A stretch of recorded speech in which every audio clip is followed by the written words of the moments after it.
dalawang ating building. Ako si Martha at ikaw si Mary. At itong mga babae, ito ay nagtitiyak sa atin. Because we are mourning, they move. Okay? That is a traditional part. Now, tingnan natin. Nung sinabihan ako na tumayo ako ba? Sinalubong ko si Jesus. Yeah? Sinalubong ko si Jesus. Sabi ko, Lord, kung nandito ka lang sana, hindi dapat siya namatay. Amen? Amen. That is a proclamation of grievous heart. Ipinaalam niya kay Jesus how much grievous she is inside. Kung gaano siya nagdadalamhati sa kanyang puso sa pagkawala ng kanyang minamahal. Okay? It is a confession of a burden, of a grieving heart. Ano sumunod na sinabi niya kay Jesus? Ano sinabi ni Jesus? Sabi niya, Then Martha, soon as she heard that Jesus was coming, went and met him, but Mary was sitting in the house. So, na was Mary, no? Now Martha said to Jesus, Lord, if you had been here, my brother would not have died. Tapos tinundan niya ngayon. Okay na sabi niya. Sinundan niya, sinundan niya, sabi niya. But even now, I know that whatever you ask of God, God will give you. Pero kahit pa namatay na siya ng 4 na araw, Lord, alam ko na kapag humiling ka kayo, Diyos Ama ngayon, ibibigay niya ngayon. Amen? It is a confession of faith. The first one is the confession of a despair heart, a grievous heart, a burdened heart. The second utterance was the confession of faith. Sabi niya, pero kahit pa, Lord, alam ko na anuman ang hilingin mo sa Diyos Ama, ay ibibigay niya ngayon. Sinabi ba ngayon? Sabi niya kasi, I know that whatever you ask of God, sabi niya, but even now, I know. Pero kahit sa ngayon ay hindi mamaya o bukas, ngayon ay ngayon. Amen? So, sabi niya ngayon, so sinagot siya ni Jesus pagkatapos niya sabihin yung kanyang declaration of faith. So, ang sabi niya doon, Jesus said to her, your brother will rise again. Anong inanswer ni Jesus? Ang kapatid mo ay mabubuhay na muli. It is a confirmation of the confession of faith. It is a yes. Naka niya? Jesus answered with a confirmed answer because of the confession of faith. Naintindihan niyo, hindi? Amen. Ha? Dahil faith, yung confession niya, binigyan siya ng tamang sagot. Amen. Walang baka, walang if, walang when. Okay? Hindi niya tinanong anong brand ang gusto mo, ibinigay na agad. Pero ito sa mga nainggan nyo na naman sa sagot ni Jesus. Sabi na naman niya, masyadong aklesa. Sabi niya ulit, Martha said to him, I know that he will rise again in the resurrection at the last day. Yung now niya, ni-reverse na ngayon ng in the last day. It is a declaration of doubt. Nakuha niya? Amen. It is a declaration of doubt. Binetray niya yung unang confession niya of faith.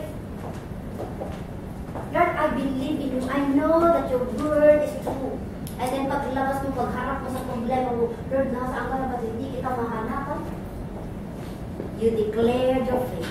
And then you betray in your action. Amen? Now, so tignan natin. So, ang sabi niya dito, anong sinabi ni Jesus sa kanya? Jesus said to her, I am the resurrection and the life. He who believes in me, though he may die, he shall live.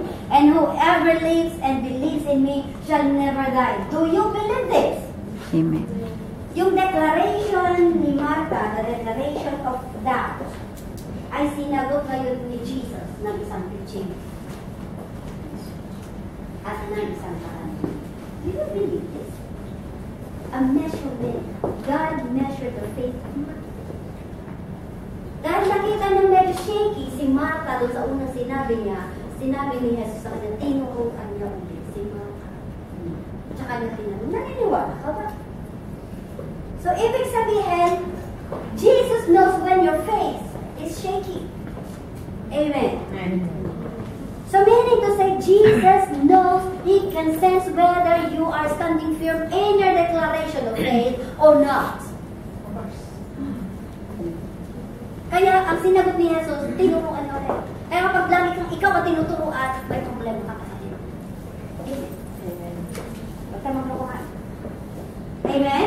So, ang sabi dito, nasaan na ako? Nawala tuloy ako. Okay, do you believe this? She said to him, yes, Lord, I believe that you are the Christ, the Son of God, who is to come into the world. So after na tinuruan ulit siya, na kinonfirm ulit yung akala niyang ganun si Jesus, ay kinonfirm ulit siya, tsaka niya ulit sinabi, na-revive na naman ako, Lord. Oo nga pala, ikaw nga pala ang Kristo. Do you get the point? Amen. Yung ba tipong, nakarinig ka ng salita, sinubukan mo pero natakot ka doon sa hinaas mo, tapos medyo nakakaramdam ka pa rin ng goodness ng Lord, dahil siya mo lang sasabihin. Ay, oo nga pala, tama nga pala. Now, so ang sabi doon, she said, yes, Lord. And when she had said this thing, she went her way and quickly called Mary and her sister. Pumunta siya doon kay Mary. Diyan na si Jesus. Tumayo si Mary para puntahan si Jesus. Tignan niyo ang mga babae. Ang mga babae, nung nakita nila si Martha ang umalis, wala silang pakialam. Dahil mo sila kang Mary. Nako niyo? Nung si Mary ang nakarinig na si Jesus ay meron, at siya ay tumayo, at siya ay umiiyak, ang mga babae ay sumunod. Bakit kaya? Nakukuha niyo? Amen. Bakit kaya minsan pag umiiyak ka nag-isa ka? Pero kapag siya umiiyak, ang dami ng kumunod. Now, as sabi doon, sumunod yung mga babae thinking that Mary will go into the grave.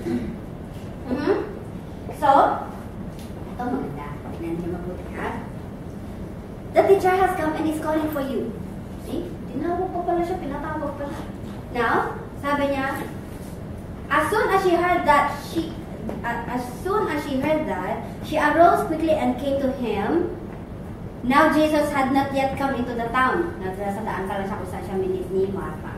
Okay, then the Jews who were with her in the house and comforting her, when they saw that Mary rose up quickly and went out, followed her, saying, she is going to the tomb to weep there. Then when Mary came where Jesus was and saw him, she fell down at his feet, saying to him, Lord, if you had been here, my brother would have not died. Pareho sila ng confession of the grievous heart ng kapatid niya si Martha. Pareho sila ng sinabi, hindi? Tignan niyo sa Bible niya, baka hindi tayo pareho. Pareho? Amen. Pareho sila ng sinabi, pero magkaiba ng response. When you talk, when you speak, the things that concerns you unto Jesus, Jesus will respond differently. Amen? Now, sabi niya, paano nag-response kaya si Jesus? Sabi niya dito, Lord, if you had been here, sabi niya, and then sabi niya, therefore when Jesus saw her weeping, and the Jews who came with her weeping, he groaned in the